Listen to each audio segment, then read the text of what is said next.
Robinson, joined by Kelly Link, and we are here to talk about Pikuniku with Anna. Welcome to the stage. Welcome. Hello. Thank you so much for being here. We're so excited to hear about this game. Tell us a little bit in few words, what is Pikuniku? It's a delightful dystopian adventure game. Mm-hmm. It's a game with very visually simple. Mm-hmm. What we try is to focus on the character, and it got procedural animation.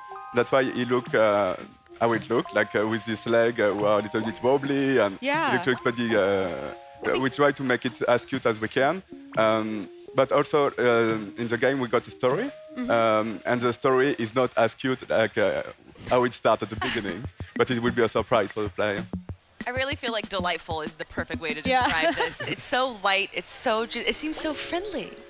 It does. It kind of reminds me of a children's book almost, in a way, except the wobbly little legs and everything. But the story is what kind of piqued my interest, because I know you said dystopian. Yeah. It looks so beautiful, and I know the goal is to make people happy, right? Yeah, because Tell us about here's that. just the intro that we see now. But after you will go inside a village, and inside this village you need to socialize with people and to try to understand what you are doing here.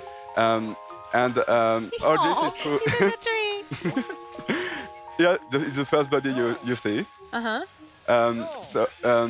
he's outside the village. And he's not supposed to be outside the village. So you need to understand why the relationship between the character and the city is so strange. And you will discover little by little by playing. So this isn't just a platformer. It's kind of an adventure RPG Yeah, almost. exactly. Even if it looks formally like a platformer. There is no score. It's impossible to kill someone or to die at any point. And that's a few rules we put in the design at the beginning, to say, okay, we are not going to drive the player to have a big score. Everything is all focused on the story. I love that. And now you've helped save this guy, and you're kind of headed to the village, and there's a lot of dialogue, so it looks like every character we meet, even though it's kind of this 2D adventure, each character has their own story, huh? Yeah, exactly. And there is another mode with a co-op mode. We are not going to show it now, but you can play with your friend. And we plan to release the game on the Switch. So you could play with the two Joy-Con on the same screen, and it will be like a puzzle game. And, Wow. But when one player is about the story, and now he's going to go inside the village for the first time. You're late for the perfect party, huh? Yeah, probably we are going to see it after. I love that he's just standing on his head, just dancing on his little head. We'll see now. Yeah, and this is a village. So inside the village, there is a lot of houses. It's a little bit like Animal Crossing, when you need to discover who is who, where they are living, what they are doing of their life. So there is, this is a big part of the game. Now, Oh, what systems is this available on? It will be before the summer for PC and Switch. Yeah, that's going to be really fun. Having it be able to be mobile, I would assume, is kind of going to help with making it very personal, Yeah. I would think. You can play on your bed. Or Yeah. This is the perfect party. Looks pretty good so far. And we're just learning about this world, right? Is there anything that we should know about this world as we watch? I think it's good to don't spoil anything for the players. So here we are Right. showing just the beginning, but I don't want to tell too much, because this will be part of the player experience the first time he discovers the game. This is the mayor, the pink guy. Oh, he's the mayor so of the city. nice. No. We wanted to be perfect too. Yay! But this obsession of perfection is it looks super cute at the beginning, but it's kind of they are forced to be perfect. They don't have the choice to be, and this drives a little bit all the story.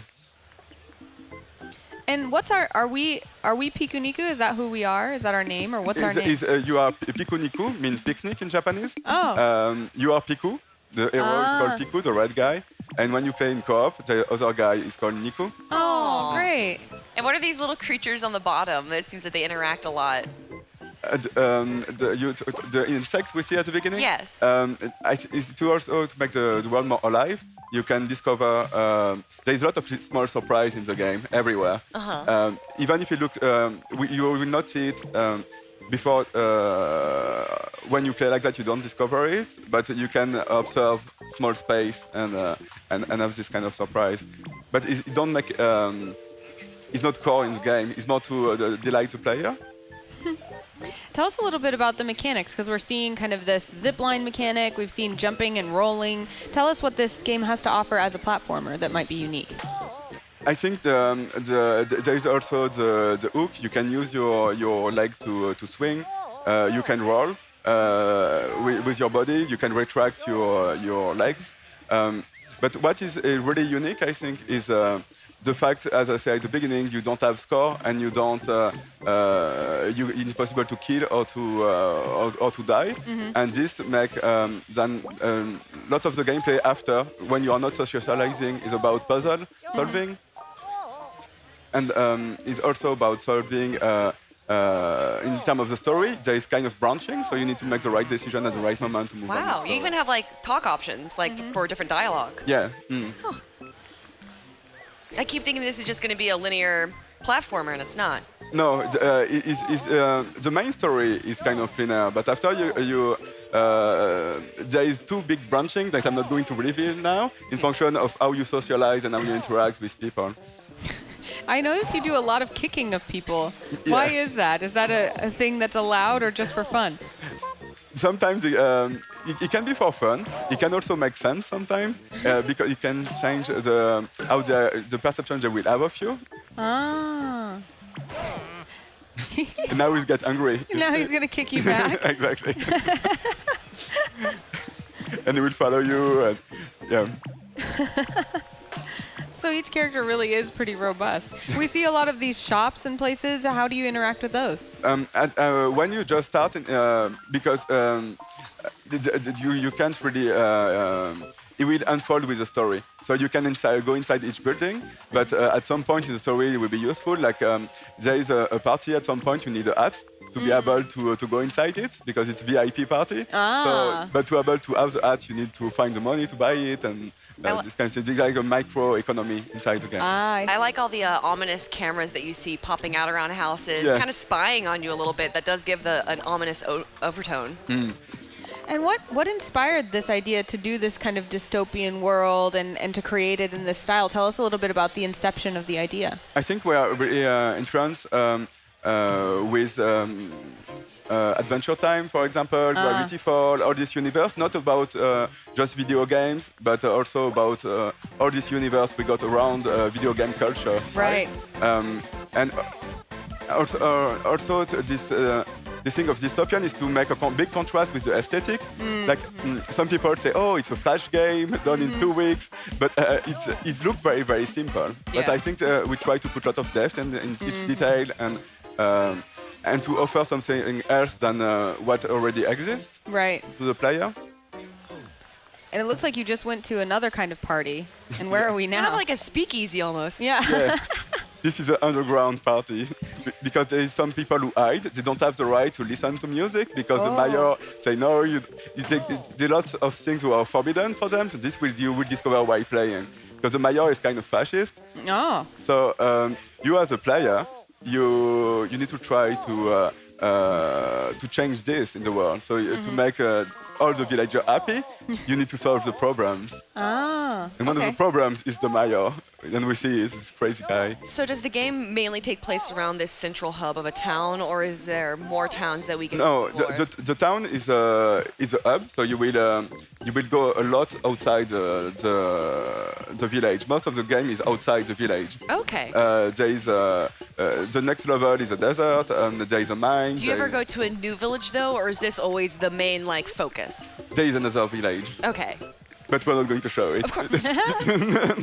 And you mentioned another thing we're not looking at today, but that is going to exist, is that co-op mode. Yes. Can you tell us anything about that co-op mode and how it's going to work? But the co-op is what we are showing at PAX. Okay. And because it's very nice to see friends playing together, and it's a different rhythm. It goes much faster. So each level will be like 4 or 5 minutes to play, and it's puzzle solving, but you really need to the other to do anything. Like alone is really co-op in this sense, but we play with the physicality of the character.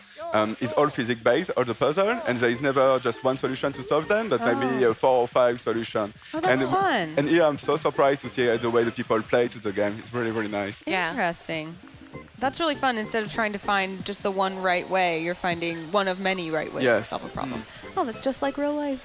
I like that. And I think I saw in the description that these people that you're meeting are called the worry people. Is that right? Yeah, but we call them like that because then you really need to help them all the time, and they all got a problem. So, okay, how can you help them? But if you help them, they will help you again. You know? Okay. And it can sound a little bit naive, but it's also to it make part of the big story of why you should help them and everything. But this, I can't really spoil the story at the moment. Well, without spoiling the story, what do you hope people take away from this game? After they've experienced it, what do you hope that they learn from it? I think if we call the game Pikuniku, it's because it means picnic, and when you go a picnic, it's enjoy the moment. And what we try to do with Pikuniku is to have a delightful moment while you are playing it.